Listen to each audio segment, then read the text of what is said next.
So it depends on whose definition. Are you going to go by what Christ said, or are you going to make up your own stuff in your own mind? Number 4, lie you've been told. Just go to church. Just go to church. Matthew 15 and verse 7, you hypocrites, well did Isaiah prophesy of you, saying, this people draws nigh unto me with their mouth and honors me with their lips, but their heart is far from me.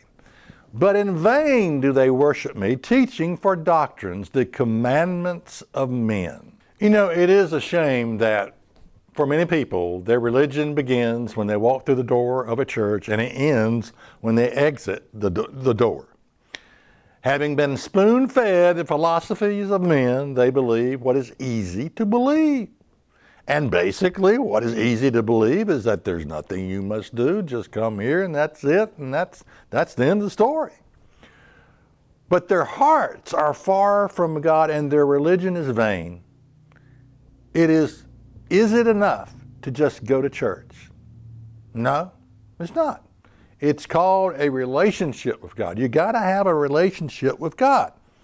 You know, and a relationship with God is personal. I mean, it's more than just, I mean, God enables us to have a relationship with Him through His Spirit. That is the Spirit of God. And yeah, the church is important. And yeah, you can be uplifted and be taught and corrected, hopefully, and trained and disciplined and all that good stuff. But, you know, a lot of times that's just lacking in church. You know, a lot of times churches, you know, someone said, I don't have a problem with God. The problem I got is with, you know, God's support group, you know, or whatever. You know, the church, referring to the church, you know, that I just can't stomach, you know, that they're a support group, God, you know, the church, meaning that, because sometimes the church has just as many problems, it seems like it's got more problems than you don't even find those kinds of problems outside the church. But in church, you got problems, you know. And one of the reasons is, you know, there is no perfect church. You got to realize that. The moment you walk through the door of a church, it ceases to be perfect because you're in it. Okay, so you can't just blame everybody and say, well, okay, this church is not a good church and I'm upset and I'm mad. You know, there is no perfect church because churches consist of people, imperfect people. All right, number 5, just call on Jesus. Another lie people believe. You've heard it a million times. Just call on the name of the Lord and you shall be saved.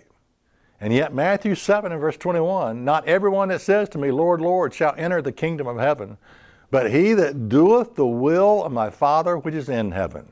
Many will say to me in that day, Lord, Lord, have we not prophesied in your name? And in your name cast out devils?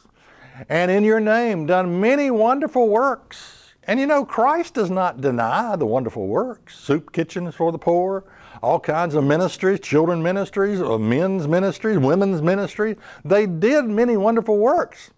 And then I will profess unto them, I never knew you. Depart from me, you that work iniquity.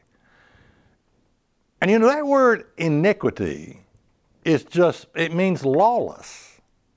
It's a lawless theology. Do you know people who have a no-law theology? People that call themselves Christians.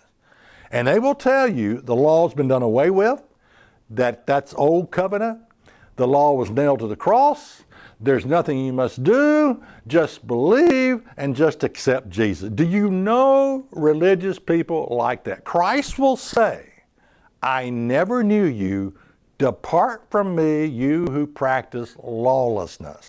Check us out on the web at isthatreallyinthebible.com.